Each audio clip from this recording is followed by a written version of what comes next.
纳坦雅胡根本就是个不折不扣的恶魔，他早就该下18层地狱了。你美国沦落到被以色列牵着鼻子走，明明谈判就已经要快谈出个结果了，结果你莫名其妙的就突袭别人。伊朗发动大规模示威，其实美国当然知道这些人上了街头之后肯定不会有什么好下场的，但是他们仍然不断的去鼓动哦。其实这是美国颠覆一个国家政权最标准的 SOP。香港的这个雨伞花学运呢，背后也是 CIA 的影子。关键问题是，美国现在的民众也不笨啊，所以你看到现在美国的民意的反战的声浪是非常高的，甚至你现在看到他的副总统 JD Vance 几乎也没有出现在川普身边了。好，到底是谁在操控战争呢？今天我们要来关心到的是，美国现在他的反恐高官曝说，总统是被以色列给骗了，所以才会陷入这一场美伊之间的战争。那另外一方面，川普最近也出来喊话，他说呢，其实啊，前总统他支持我动武，结果呢，这一番话出来之后，前总统过去的4任都说，我们完全没有跟川普通过任何的话。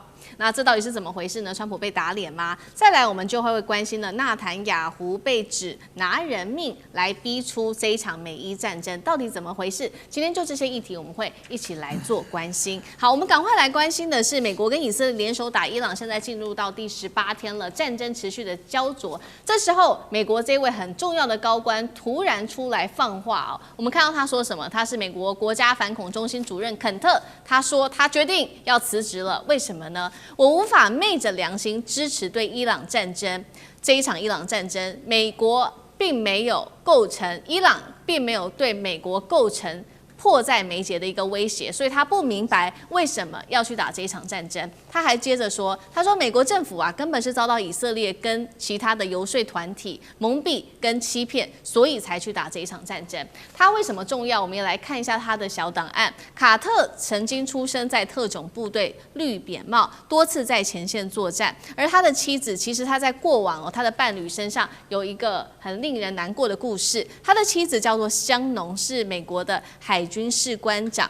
当时2019年的时候，他是被派驻在叙利亚这边，结果当时他在一间餐厅的时候，遭到当地的自杀炸弹客给不幸炸死了，享年只有35岁而已。好，这个曾经有过这样子的一段故事，所以大家也特别在关注卡尼这个人说的这些话具有他的重量性。那针对于卡尼说他要辞职呢，川普立刻说了，他说这是好事啊，因为呢卡尼他在安全议题上其实一直都是非常非常软弱的。敏感的时机，我们来看到《华盛顿邮报》却在此时做了一个爆料。他说呢，有一份是来自于国务院的电报显示，当时大家还记得吗？在这一场战争爆发之前，伊朗的民众曾经多次的走上街头去示威，反政府示威。他说呢，以色列当时也公开催民众去起义，但是另外一头，以色列也悄悄的告诉美国的外交官说，如果伊朗的示威者他们上街的话，是会被屠杀的。换句话说，纳坦雅胡明知道伊朗示威民众会有生命的威胁，但仍然是鼓吹民众上街头。针对于这些争议，包括了这个针对于纳坦雅胡的情报，《华盛顿邮报》给的这个报道，还有肯尼辞职的这几件事情，委员怎么看？美国是否正在被操控，介入到这场战争当中呢？美国当然被以色列操控啊！美国长期以来，美国的政治人物就受到了以色列或者是这个以色列极端分子的这些游说团体的影响嘛，所以这一点都不意外哦。那么就像刚才这个孝伟哥说的嘛，是狗摇尾巴这种事情，其实过去已经发生过好多次了哦。就只要这尾巴咬狗的事情，过去发生太多了，只要尾巴摇一摇，那个狗就跟着动了啊。那么其实坦白讲哦，就是在当时这个伊朗发动大规模示威群众抗议的时候，其实就不难让大家看到说 CIA 在跟摩萨德在里头所扮演的角色了哦。就是其实这是美国颠覆任何一个国家政权最标准的 SOP 啦。就是第一步，他动员了他长期埋藏在这些国家的这些隐藏的细胞跟种子，然后呢开始发动全国的大示威或者是学生运动，然后开始推翻当前的政权哦，然后取得所谓的叫做 regime change， 就是政权替换，然后达到这个重新产生一个亲美政权的目的。这个美国过去这几十年来在全世界玩一样的把戏啊。这个香港的这个雨伞花学运呢，背后也是 CIA 的影子，这是一模一样的事啊。但是当在玩这个过程的时候，其实美国当然知道，不要说纳坦雅胡了，我相信 CIA 或者是美国自己的相关人士也知道，这些人现在在伊朗，他不是在别的地方，这些人上了街头之后，肯定不会有什么好下场的。但是他们仍然不断的去鼓动哦，而且不要说纳坦雅胡干这件事，川普也在干，川普不断的在喊，说我们很快就会来了，我们会放心吧，上街头吧，这个时候是推翻的好机会了。他们完全把伊朗的人命不当人命的，所以我说其实。纳坦雅胡根本就是个不折不扣的恶魔，他早就该下18层地狱了。所以你说现在去批评纳坦雅胡没有意义，但是最重要的是，你美国怎么会低级沦落到这种地步啊？你沦落到被以色列牵着鼻子走哦，然后为以色列的这个知命侍从，所以他们现在有个新的名词啊，叫做以色列至上主义啊。说美国现在的政治人物大部分都是以色列至上主义，只要以色列要做的事情，他们都尽其一切的努力达成，因为他们背后的金主可能都是来自于这个有钱的这些犹太的这些金主。但是关键问题是什么？关键问题是美国现在的民众也不笨啊。当时川普所说要发动这场战争，说伊朗对我们有立即的危险，那这个危险到底是什么？说伊朗马上要生成这个核弹了，这个 IAEA 说这个大概还要10年到20年，那你10年跟20年之后你再打它不就好了吗？第三，明明谈判就已经要谈到快谈出个结果了，阿曼的这个负责谈判的代表都说伊朗已经愿意做出让步了，结果你莫名其妙的就突袭别人了，这些东西都完全不具有正当性。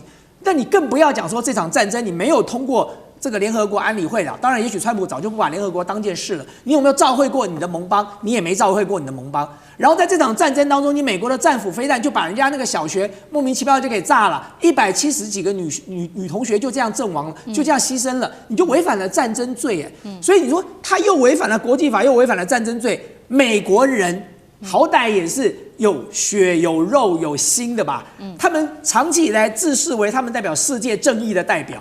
可是在这场战争里，他们完全看不到任何正义的立足点在那里，所以你看到现在美国的民意的反战的声浪是非常高的，在还没打之前就已经70%说反战了，打了之后更严重。那你更不要讲川普自己的决策圈了。我们刚才讲到的说，这个国家这个反恐中心的主任肯特，还除此之外呢，你这个福斯电台的非常有名的主持人叫做 Tucker Carlson， 是最有名的右派的。这个非常知名的，而且影响力非常大的主持人，最近也跟川普扯破脸了。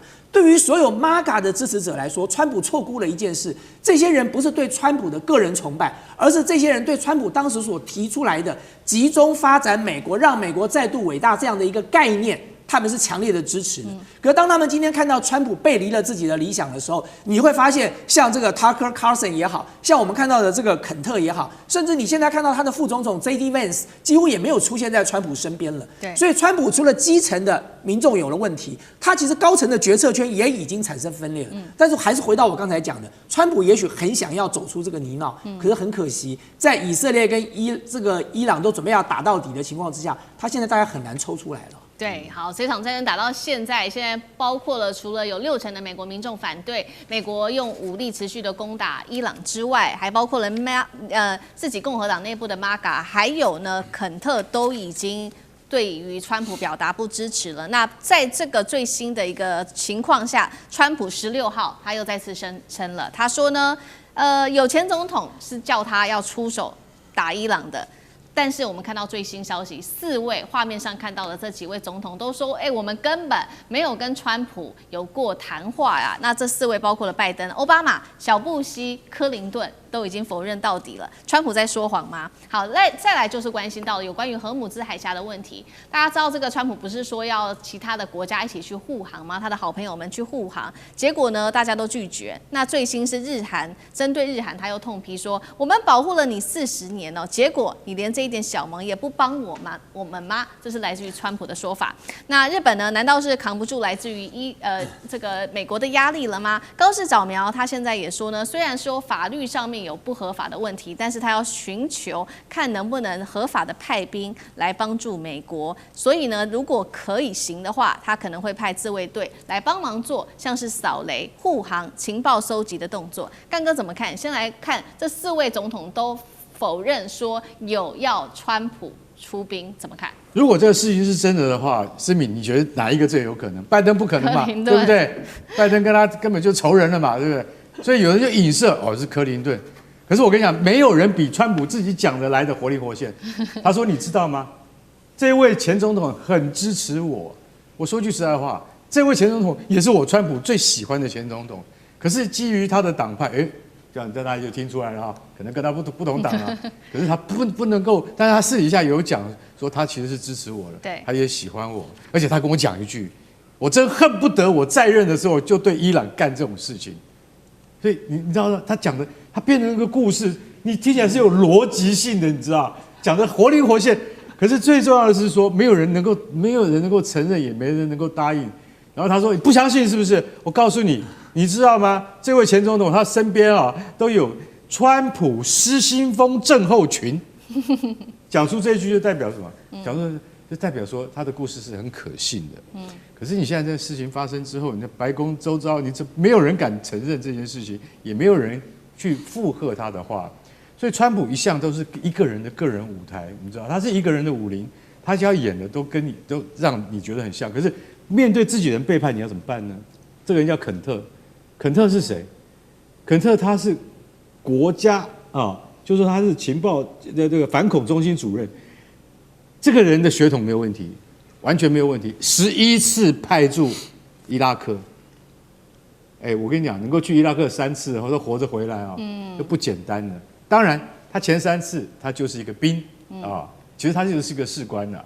那慢慢逐步的擢升之后，他总共派驻伊拉克11次，他最后的任务几乎是 CIA 的特殊任务了，所以他也在 CIA 干过，所以他对 CIA 非常了解，非常理解。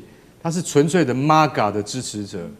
可是肯特，这个肯特，他到最后他能够说，我不知道我们要送美国的下一代子弟上前线去白白送死的意义在哪里？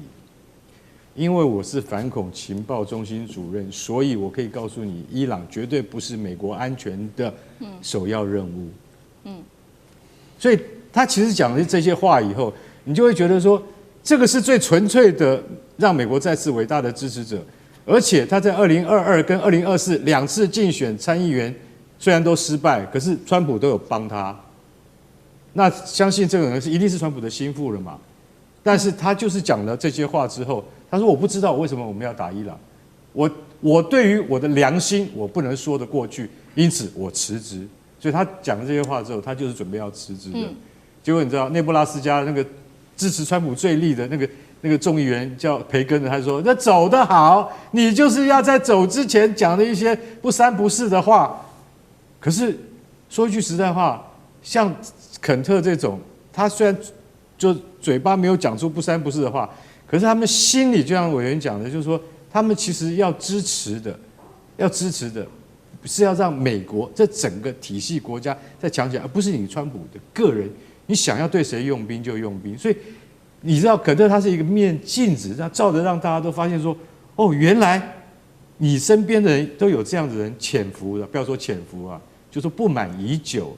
可见得川普在政策形成的过程之中，跟这些幕僚有没有很深的这些理解跟建立一样的思考跟逻辑架构？那其实是没有的，都出于他个人一时的这个情绪反应，或者是他自己的喜好。所以说我讲句实在话，我对于肯特这样讲完全不觉得意外，只是说后面接替他的人就必须要完全听命于他了。那到时候可能他的意志会更加的发扬。可是他真的能够从伊拉克的这一场就伊朗的这场战争里面，他能够全身而退吗？我觉得越走越深，而且4到6个礼拜要能结束，我可以告诉你，我现在看不出来，可能没有办法在几个月之内就结束了。好，现在看起来肯特是连美国川普自己内部的高官都不挺他了。那川普的盟友呢，会不会在川普的施压之下继续的力挺川普到底呢？我们就是看到的是日本了，高市早苗现在希望能够突破法律的限制，能不能真的派出日本的这个自卫队来去帮助美国护航呢？那为什么高市早苗要这样做？跟自己的政治前途有关系吗？还是真的考虑到国际现实？孝瑋哥怎么看？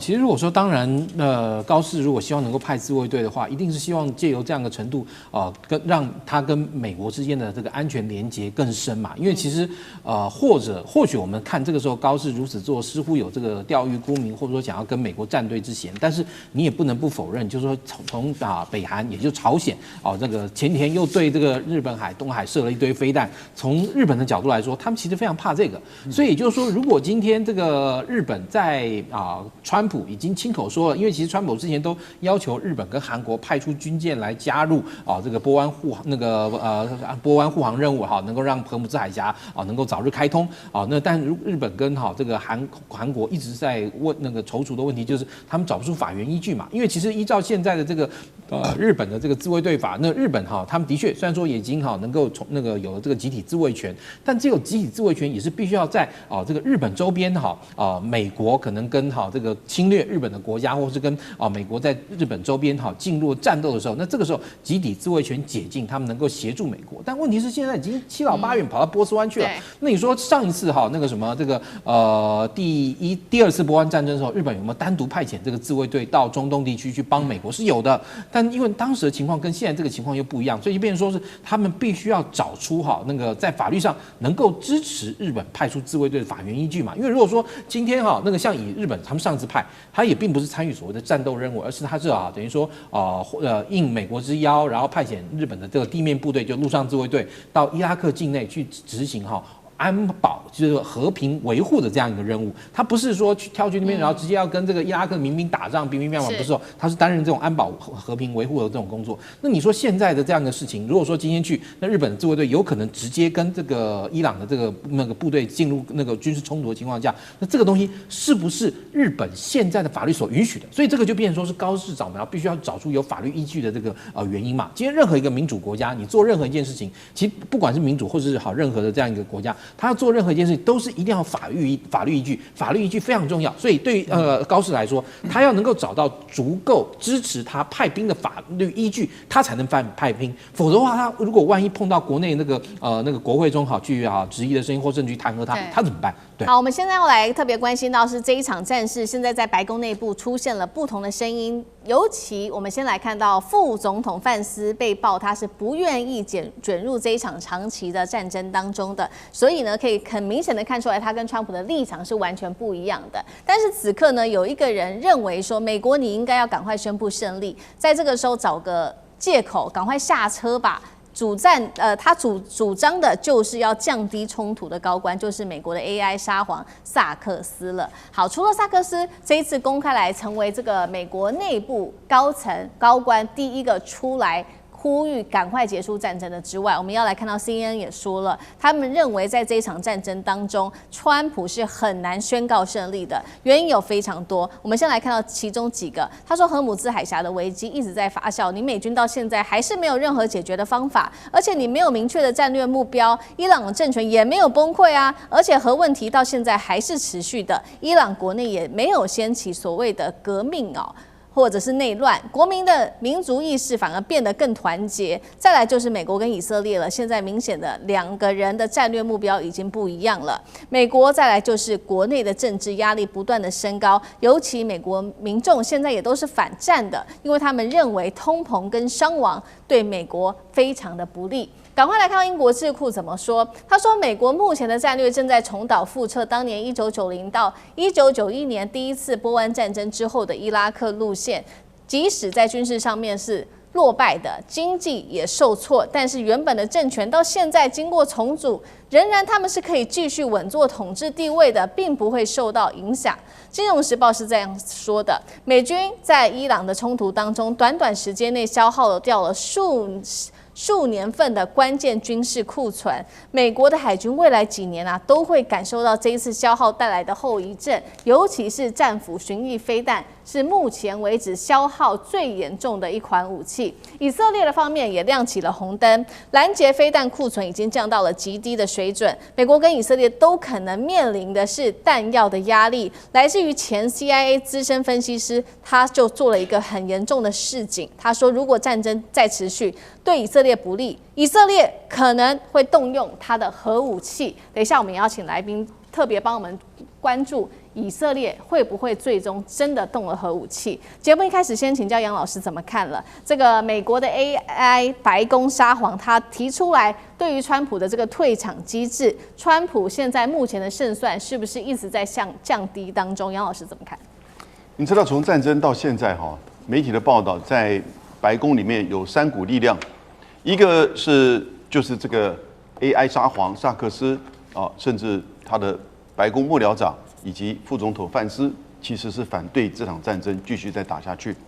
另外一个呢是几个参议员，然后呢还有一些这个播客其实是强力支持这个战争继续打下去。还有一个就是 MAGA 的这个代表，那比较模糊。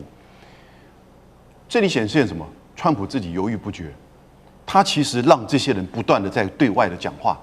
这个白宫沙皇萨克斯，他是在一个这个 podcast 里面谈到的，后来财新杂志 Fortune 把它给登出来。他觉得现在这个战争这个关键点，因为已经开始在派海军陆战队，会不会接下来会战争扩大变地面战争，或者是继续的轰炸？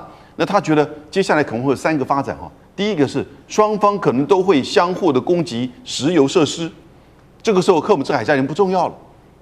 第二个是整个波斯湾地区的海水淡化设备可能会被攻击，这个会造成波斯湾海湾国家大概大多数国家50%到70%它的饮用水都是海水淡化设施。第3个呢，他就担心刚刚提到的以色列可能最后会使用核武。所以他就希望赶快趁好就收，这个时候你就宣布胜利，你就停止攻击，然后呢，伊朗他可能会再表态一下，进入到一个冷和的状态。这个是我觉得代表萨克斯、万斯他们现在所希望能够这样子的一个走向。看起来，伊朗也就是说，川普还没有决定，因为他会让这些言论不断的在外面去在谈，而且媒体会在报道。否则的话，川普应该自己很清楚他自己的方向的，然后呢，他也没有去制止这些言论的这种竞争、相互的这个表态，所以显现出这个战争其实一直还是不断的在随着一些因素在变化。那我是觉得也的的确确，他这些变化可能自己本身要了解到，它的变化不是你自己掌控，因为可能伊朗也会反应，伊朗也会回击，或者一些特殊的事件，一个飞弹万一这个掉落的打得不准，打到了和这个比如说能源设施巴林的，那这个就相互还击，这个事情就开始变得比较就是难以预测。所以这个战争现在的发展，你看到从战场上到白宫都是有不同的声音，不同的这种竞合的主张。好，那如果我们以纯是军事武器来做评估，吕舰长又怎么看？现在美以的弹药库越来越紧张，似乎是告急了。那也是为什么川普施压，希望更多国家加入嘛？韩国总统李在明已经说了，他无能为力。什么无能为力？也就是他境内的萨德跟爱国者已经部分的被拉到那个中东战场去了。那到底有这么需要这些装备呢？那因为我们现在都很难找到这一个有关于特拉维夫耶路撒冷或者海法的这一些照片，但是想尽办法还是要找出来。我们可以看到这是特拉维夫的照片整个街景其实是非常残破的那而且呢，处处失火。那我们可以看到整个办公大楼因为这一些无人机或者是弹道飞弹打的一个洞一个洞的。那为什么我们现在很难看到呢？因为就是刚刚有明老师特别提到的有关于叙事的部分。那这一个以色列要尽可能压迫，他们怎么压迫？他就是把路口监视器都拆了，然后他还把家户前面的防盗的这一些监视器，他也全部拆掉。那也就是因为他担心，因为现在这一些都是直接可以透过网络就可以看到内容的，所以大家都为了这样以色列为了防止这种情况不断的让大家知道说以色列现在的状况。但是我们刚刚讲到，有关于国内的冲突的话，以色列现在各大城市都有抗议那而且以色列的无论是他的警察或者他的政报部队，都向这些人民投掷这种闪光弹那到底这些弹药缺到什么地步？我们看另外一种做法，也就是这个沙烏地阿拉伯，它对于石油的部分，它出不了这一个霍姆兹海峡，可是它其实有东西油管，它可以从红海这边出来。那它可以从红海出来，当然阿联酋也是如此。那现在这也就是红海变成重中之重了。如何证明？我们来看一下啊、最新的这一个密商科技，也就是中国大陆因为这一场战争现在越来越红的这一个商用卫星，我们就看到，其实为什么我们那个福特号它一直都在红海的北端？因为它就是在护航这个我们刚刚讲到的这一个北方的出口的这个港口。那另外呢，我们就看到说有关于这一个他们派了迪利波里号去，迪利波里号呢要去还有一段时间。为什么这么说？如果从现在最新的位置来看，它还在南海啊。从南海它跨过马六甲，它到印度洋，最少还有1个礼拜以上的时间。那所以这个是川普他其实这也是一种威慑，也就是我准备动用地面部队，可是未必真的会动用地面部队。但是我们从这种种的来看的话，其实美国的战局远远他打的这个恶劣的程度，远远超过当初川普的想象。那美国呢？美国会继续重蹈当初的波湾或伊拉克战争吗？委员又怎么看？或另外就是以色列会不会用核弹？战争有它自己的动力。有时候战争一启动，就不是你当事人那么轻松可以做决定的，因为它是一种战略博弈，双方你出招我出招，然后你出招未必我预料到，我出招也未必你预料得到，所以在这种战略博弈里面有高度的不确定性。这种不确定性不是你 AI 撒谎讲什么，你 BI 撒谎讲什么，最后都是一粒的 BI 啦。好，这是我们必须要面对的现实。就你现在美国想撤，你怎么撤？简单讲。你现在撤就是等于把荷姆斯海峡交给他伊朗去控制嘛，所以你美国整个战略整个几十年来的战略全部崩盘嘛。那跟伊拉克跟波斯湾是完全不一样的一场战争。我不晓得这个英国智库怎么会把它混在一起啊？波斯湾战争是1990年产生的，什么意思？它是因为伊拉克侵略了科威特，所以美国去保卫科威特，那是有高度的正当性，而且整个战略规划了半年，规划半年的时候，战事非常的顺利，好，所以1年多就结束了。第二个，这个伊拉克战争是在2003年，几乎打了8年。为什么？他推翻海珊，问题是海珊推翻了以后，各种奇奇怪怪武力全跑出来了，包括伊斯兰。伊斯兰国通通跑出来了，所以这一场战争对美国来讲伤很大，而且他最早的是拿个洗衣粉，整天被嘲笑啊。但是你也不能说他没赢，至少那个战略目标推翻海珊，至少他这个可以交代了。但这一场美国打伊朗，我就讲过，一开始要推翻伊朗的神权政治，然后希望国防军可以来政变，但国防军不敢政变，或者你们联络国防军失败。就跟那个普丁一开始攻打基辅一样的情形，但普丁能够赶快做战略转移，那结果川普没有战略转移的方案，因为他这个战略水平美国的战略水平白宫远输给克里姆林宫，从这边可以看出来了哈。针对这场战争，没有想到现在是副总统范斯要带头造反了，捅刀川普。等一下我们来看到底是怎么一回事。那美军现在的最新伤亡数字，我们也带观众朋友稍微来看到最新的数字，来自于美国国防部的证实。他说目前是7名美军阵亡，另外140个人受伤，当中8个人伤势是重伤，非常的严重的。会不会影响到期中选举，拉起了警报呢？共和党现在也在分裂切割，要自保。我们今天就这些政治议题一起来看看对于美国国内的冲击到底有多大。好，来看到的是，确实这场战争已经影响的就是美国政治的分裂了。川普自己坦言的，他说他现在跟副总统范斯在伊朗这场战争上面的问题已经完全的不同调了。因为范斯他主张的是，美国你不应该这么多的介入海外事务，应该减少对于海外的军事介入。美国不应该再让自己陷入在中东的战事的泥淖当中了。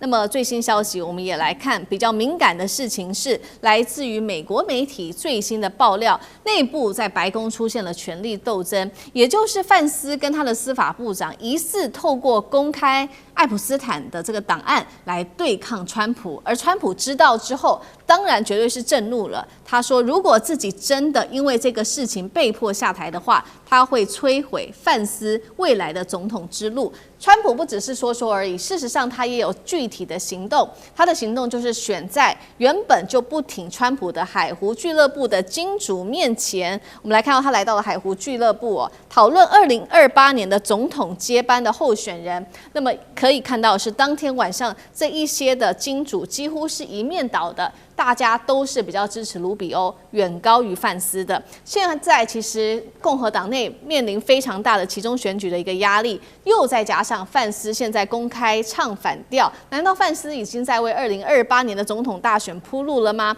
这一枪出来，接下来对于共和党还有期中选举的冲击又有多大？岳老师怎么看？我看了一下报道哈，就是说那个 Halfway Post 当中这个消息当中我没有找到，但是我觉得这里头的话呢，有几点是可以谈的哈。首先，第一个，我们大家都同意，这个川普打这场战争呢，里面出现了非常吊诡的事情，很奇怪的事情啊。比如说我刚刚讲到这个美国人的话呢有意见，像 F-15这么好的战斗机，舍不得卖给我们的，居然被友邦科威特自己打掉3架那到现在也没有任何解释。你说打掉1架的话呢，以前 F-18大黄蜂掉下来，大家可以了解就是友邦误击，那连续误击3次，那你就这个真的是到目前为止，我问了所有的人得不出来，因为说句良心，我们不是军事记者，但是我们会了解到。第二点的话呢，我必须要强调，这段时间的话呢，卢比奥出现的几率比范斯多得多。范斯基本上成了隐形人，都没听到。那原来生部长叫邦迪也不见了。原来都是很捍卫邦迪。前一阵子的话，还是为了这个爱普斯坦案的话呢，跟这个美国国会大吵一架，吵得非常凶那但是呢，现在呢也好像都没有出现了。但这个消息讲呢，美国的共和党的内部出现这个不同的声音我觉得这一点是可以理解的。为什么？因为11月的时候的中期选举是美国有很多人要选举，要选州长，要选众议员，那你现在搞成这个样子，他怎么选对不对？大家据说就是说可能会掉他的位置那么这个川普变成跛脚，几乎是已经确定的事情。那美国的川普总统第2任变成跛脚的话，这个问题非常严重。为什么？因为他干了每一件事情，他起码就会被遭遇到我初步保守预估，他会被弹劾250次。这个是因为大家就会觉得说，因为这个的确就这样子。然后第3点的话呢，我必须要呼应一下那个伊朗本身人家是一个3000年的一个民族嘛你在现在的话呢，你越打。我有的时候我真的不忍心讲这个大家都知道，我们在抗战时期的时候，那个历史的痕迹让这个民族透过历史的解释会变得更强壮。为什么我们到现在是1寸山河1寸血，10万青年10万军，朗朗上口？伊朗现在就是这个局面了，对不对？那你现在美国的话，250年大家只急着发财，那怎么拼了？所以为什么长期来讲，没有美国总统不想打伊朗的，那只有川普敢。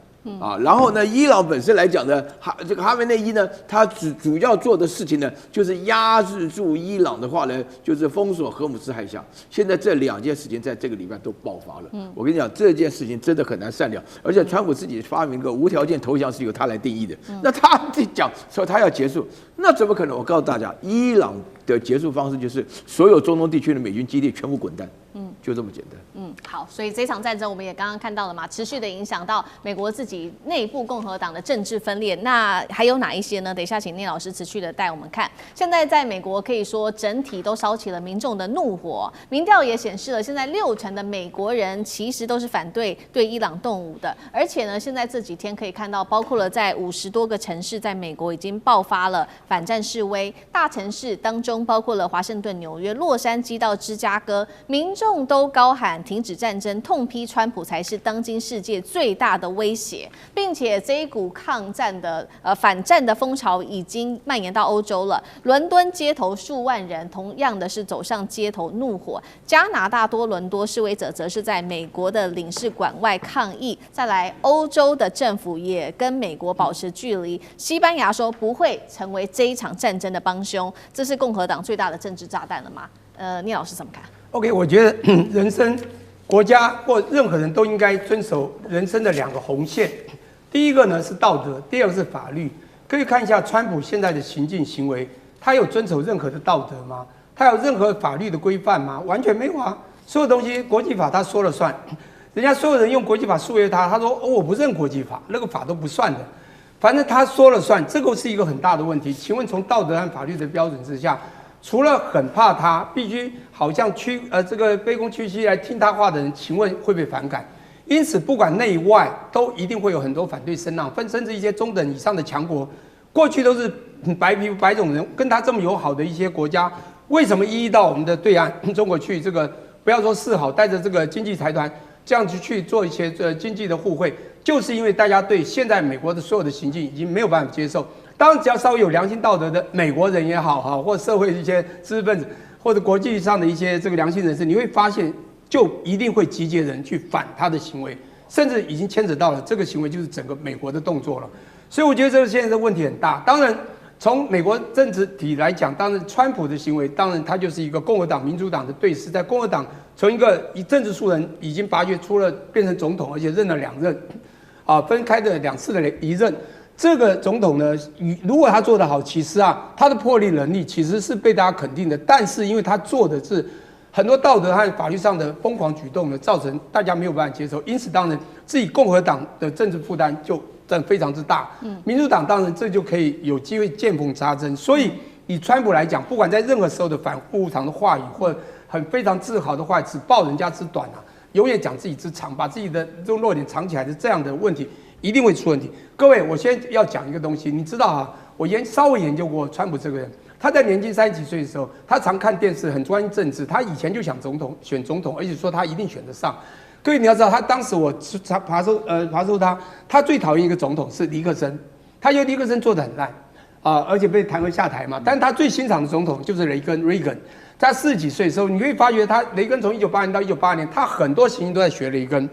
包括你知道广场饭店他会买下来，是因为广场这个1985年9月20号跟这个美日英德法5个国家开了广场饭店协议之后，他在2年3年后把它买下来。你知道他去拜访雷根的时候是带着什么眼光？连续去了好几次，你去稍后你就知道，他一直很多路线都跟雷根走。他很讨厌尼克森，对不对？可是你会发现，各位也可以去看一下，有一部电影就叫《尼克森》，就是尼克森。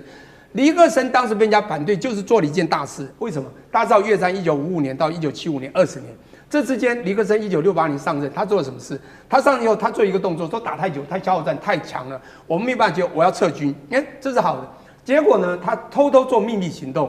1968年说要撤军，是暗地就跟川普一样，表面说撤军，在1970年相反做了一个叫 linebacker 的行动，叫做后卫行动。你要干嘛呢？去扩大秘密轰炸柬埔寨、辽国。为什么？他这个因为北越南越的战争，他为了南越要去去封锁那个胡志明小道那个北越的地方，他就乱轰，就轰了以后，就像现在他打伊朗一样，召集群起激愤，你知道吗？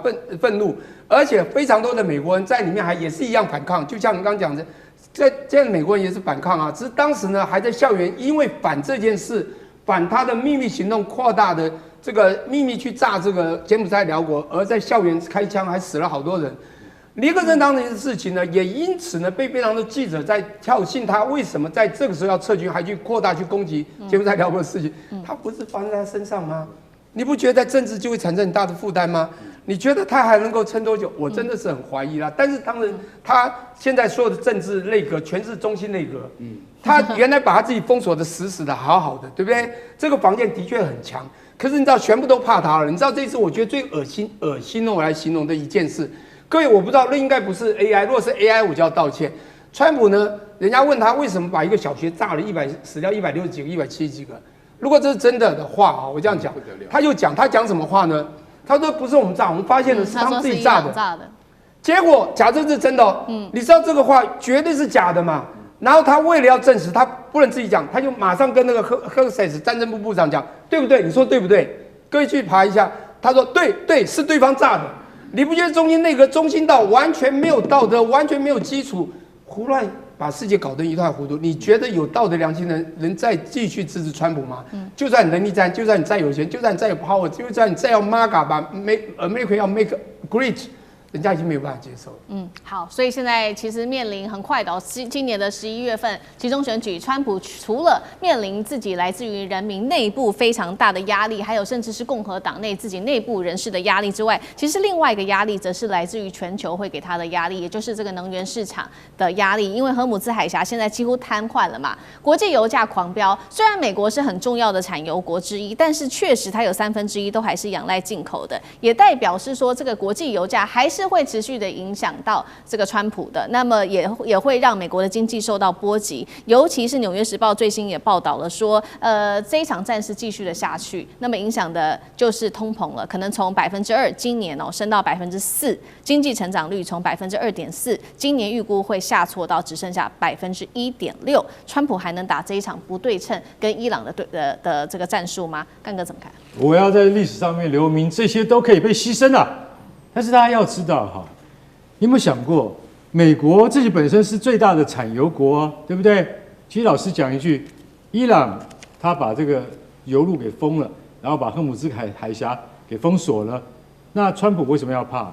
好，我现在坦白跟各位讲，因为美国自己本身身为最大的产油国，但是它仍然需要靠1/3的油来进口。为什么？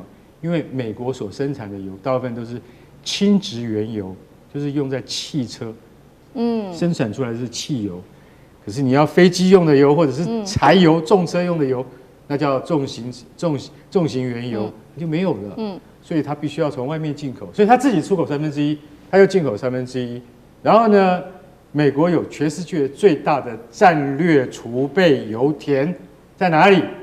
在路易斯安那跟德克萨斯州的地底下，在就是盐湖，它外表都就看起来就像盐沼一样哈，就是盐池一样。那事实上，他们就是因为那是个很干燥的地方，很容易储藏这样的那个石油，经久不会变质这样。那问题是，你知道美国这个最大油田可以储藏多少吗？它4座油库可以储藏4.15亿桶，平常。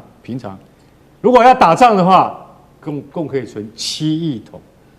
这就是他们准备要打仗。现在他们没有达到这个数字，现在大概在4亿桶上下。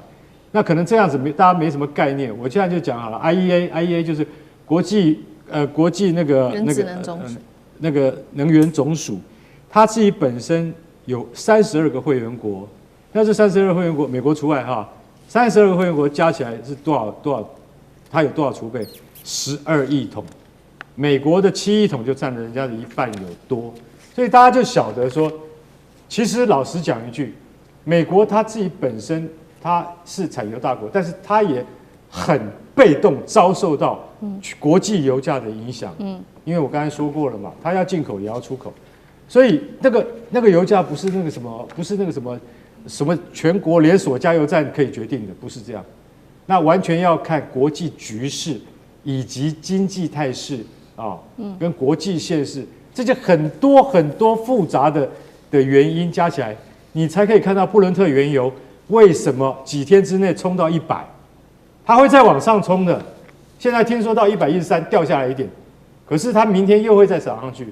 其实到$120一桶就已经是美国的一般中小企业的负担上限。大家就看到说，在这个情况底下，荷姆兹海峡如果没有早日开通的话，对于全球影响很大，对于美国自己本身的影响更大。所以我认为说，川普在这个地方，他总是到最后一定要听一下，拜托卢比欧跟你讲的，你要听一下嘛，对不对？的确对我们国内的经济会产生一定的影响的时候，你那时候 GDP 你就不能不管，就国民的感觉你就不能不管，因为那也牵涉到你跟其他主要贸易伙伴的经济关系，会使你的那个贸易额跟那个指数下降。那对于美国来讲，对于中层老百姓占大多数来讲，对于他们的收入一定有绝大的影响。这就是海湾战争、荷姆兹海峡被封锁来所造成的结果。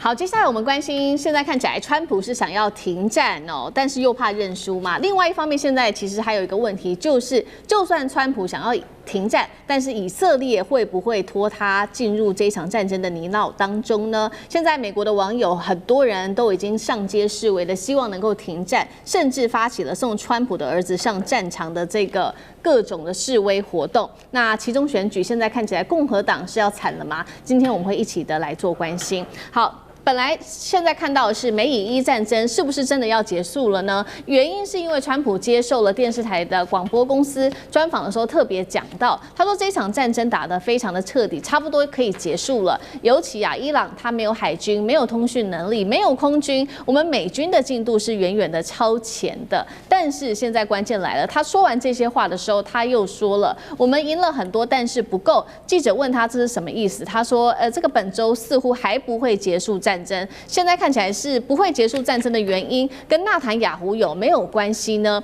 因为现在专家也做了一个分析，总理纳坦雅胡他想要打垮所有的敌人，其实不是只有伊朗而已，还包括了黎巴嫩真主党，甚至是胡塞组织。所以说，并不是川普一个人可以决定的。甚至川普之前就曾经说过，何时结束战争是他跟纳坦雅胡双方共同的决定。好，不过呢，伊斯兰革命卫队针对了川普讲了这么多话，也出来呛瞎。他说呢，未来决定战争什么时候结束，是不是美军结束的，是由我们来决定这场战争何时结束。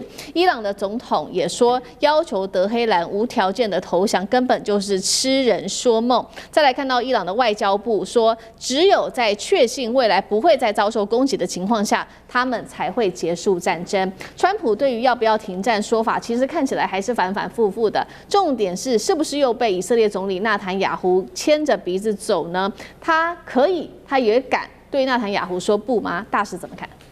所以他的那个魏科夫啊，还有他女婿啊，都已经要到以色列去啊。会不会一下飞机就先标三字经？不知道，对，因为事实上以色列不讲武德，对不对？打这个伊朗的油库，这个应该是他们事先约好的，不要去动油库。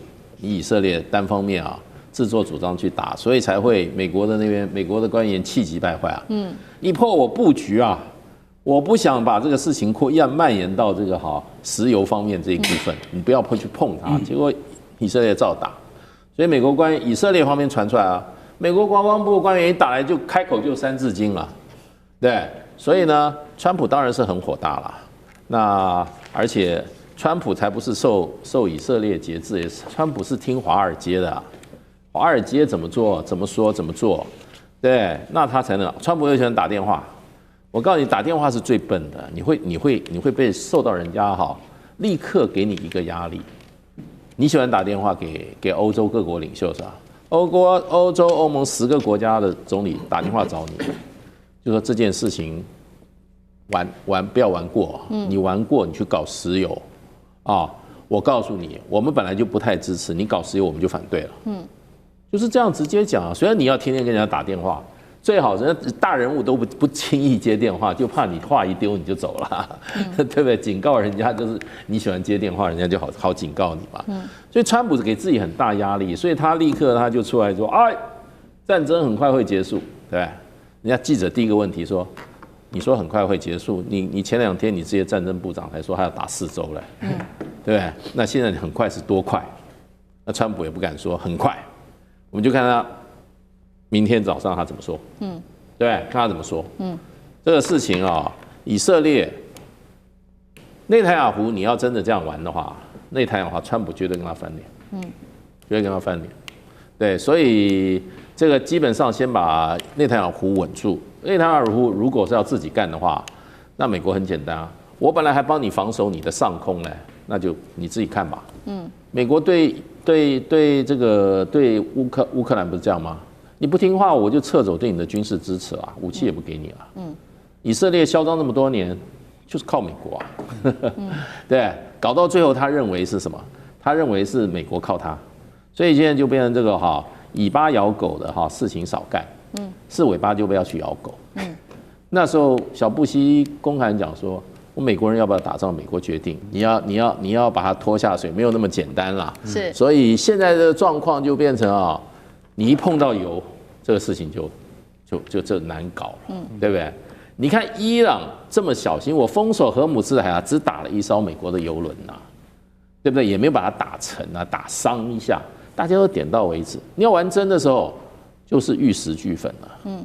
而且你美国也会被烧得很惨。那所以川普现在真的紧张了。我觉得对他来讲，他要收这场战争的话，伊朗已经说了，你要保证未来不对我攻击。这都是谈的，这都是可能的条件之一啊。那就川普来讲的话，川普跟中国大陆干到最后说我们现在进入休兵，到最后一样对伊朗说我们休兵1年，我休兵2年，对不对？川普会这样做的。川普是一个很灵活的一个商人啊，非常灵活的。那只要对他不利的时候啊，那会让他付出真正的重大代价的时候，他马上就转了。这场战争啊，我认为说停就停了。好，所以川普不太会受这个纳坦雅胡的摆布。这件事情的起源就是因为以色列去炸了伊朗的30座的油库，所以美国非常的愤怒，就骂了这个国骂。但是现在有另外一个问题，就是说，那美国希望扶植在伊朗这边的亲美政权有这么的容易吗？尤其现在经过了这一场这么激烈的战争之后，民众还接受美国吗？干哥有怎么看？这就是最难的地方嘛，这也是你川普做不到的地方。理想总是很美好。你想要扶植一个亲美的政权，谈何容易？为什么？因为根本没有条件嘛。这个国家是只是你美帝没有办法渗透的一个，它不像伊拉克它也不像约旦这伊朗好，我们直接讲，它就是铁板一块。你非当地人或者是就是说了解当地的人，你根本没有办法去接近那个权力的核心，所以。老实讲一句，美国这样做，坦白讲只会引起反感，而且他引起最大反感，你知道是什么吗？是他这一次动手没有告诉任何盟邦。我在2月28号那天要动手，讲个小故事。意大利的国防部长现任的他那时候人在哪里？人在杜拜，就飞弹打过来了。他说怎么回事？原来他就在饭店里面，虽然没有，你知道那个他处在的饭店，我们就不讲哪一间了。但是朱美拉棕榈岛，你知道吧？那是新月型的，是阿拉伯联合大公国对全世界的骄傲。你看，我填海造陆造出一个棕榈岛饭店，那里有3家饭店，他在哪一家我们就不讲了。真的，那个飞弹不是飞弹，那个无人机就打到了他的饭店的外面，他吓一跳，他说：“身为国防部长，我不知道我的盟邦美国干了这个蠢事，然后你要干可以啊，你跟我讲一声嘛。”我赶快回去嘛，结果没有。他同时也是在这个受惊的这批旅客的名单当中，意大利的国防部长真人真事，所以你就晓得说，你根本没有通知照会我们这些盟邦，你就动手了。回想起1991年跟2003年2次入侵伊拉克，都是盟国都是美国你是大哥，跟你一起跑，我们坦克运过去，我们战舰过去。你看，这次你出兵那个伊朗，没人跟你啊，只有以色列而已啊。而且老实讲一句，你要看以色列的脸色，那其他国家怎么会同意呢？法国第一个就不同意，瑞士也讲了，这犯了战争罪嘛，这违反国际法嘛。其实有更多，英国不敢讲，为什么？英国永远不敢讲，他心里这样想，他不能讲啊。法国敢讲，其他很多欧盟的国家都不认为这是一个师出有名的，是正义的。然后伊朗虽然可恨，但是你应该要用外交手段来解决。等一下我们会谈到，就是中美这个川习会要展开了。王毅外长讲得很实在，就是说你不能就这样跑出去打人家嘛。那你打人家，你要的结果是什么？你得到了你的结果吗？好像没有。然后以色列又炸了30个伊朗的那个储油库，美国就觉得说奇怪。那个是民生用油，你不能炸油库啦。然后内塔尼亚胡根本不理你，我要干嘛就干嘛。这些油库有可能转为军事用途，我把它炸了再说。问题是老百姓也受其害。内塔尼亚胡是不管你的啊，川普只能够认了。那川普认久了以后，我跟你讲，就会更被欧盟所讨厌。为什么？只要到了刚刚大使说，现在一统113，已经快要到129了，超过129了，我就跟你讲。那就完蛋了，那就代表说什么？世界的经济就会被瘫痪了。所以，川普你还是要算盘还是要打一下，可以这样做吗？我觉得真的不值得。好，针对于这场战争，不只是看到美国的盟友对美国表达不满之外，现在呢，美国自己内部也重新做了一个最新的民调，就是开战之后，大家对于川普他去打这场战争，还有处理伊朗的方式做的民调，都是超过50%的民众表示非常的不认同的。那么现在另外一个就是这个权威的赌盘预测机构 Polymarket 的最新统计，他们认为民主党获胜的几率高达了85%。我们现在也看到，在美国各地现在出现了非常的多的反战示威哦，其中一场示威是有上千人的一场示威，他们就高举牌子说送川普的儿子拜伦上战场的一个联署哦。那现在网络上我们看到的这张图片哦，是网友特别制作出来，就是他的儿子上战场的各种的照片，他们把它拼接成一个海报。那上次哥又怎么看这个？对于期中选举会有很大的影响吗？如果照这样下去，川普的其中选举共和党的部分真的不妙。那这些东西都是环境记者的创意。但我们通常来讲去观察，现在美国媒体基本上也都是每一个月甚至每2个礼拜就做一次川普的主要的民调。那这次特别对于这次美伊战争来讲，超过67%的民众认为，就都超过60%啦，就认为油价会持续上涨，或认为这场仗还会继续打下去。那么，但是支持打这场仗的美国民众对川普只有不到30%，29%而已。所以最后我觉得一切的东西，真是国际上油价，当然这些东西都闹纷纷，影响很大。可拉回到任何一个国家，像美国这样子的其中选举来说，最后都还是跟人们的生活到底产生什么样的影响了。所以在现在这波民调当中，人们在意的其实并不是这场美伊战争，是在意的是美伊战争跟油价带来的通膨的影响。比如说，在最新的这个月刚刚过去的统计，美国的失业率基本上又上升了4.4%哦。所以这种失业部分的波动虽然都是有的，可是一旦有能源的危机产生了更多的影响，会不会更严重呢？以及我们在里头看到的部分是，这些虽然都是一个论辩，政治的论辩，但地方的这些其中选举还要拉回到地方上的民主党、共和党的这一些大家互相的搏斗。目前统计起来，对于共和党或对于川普长期的整体的不满，并没有让民主党大家觉得就来你民主党。可是呢，在某方面以德州这个民主党大本营为例，你会发现主要还是他的移民跟边境政策，有大量的拉丁美洲人流到民主党，好像这次会压制在德州方面的这个共和党参选人哦。所以就是说，真正在其中选举里头，跟台湾一样，很多 local。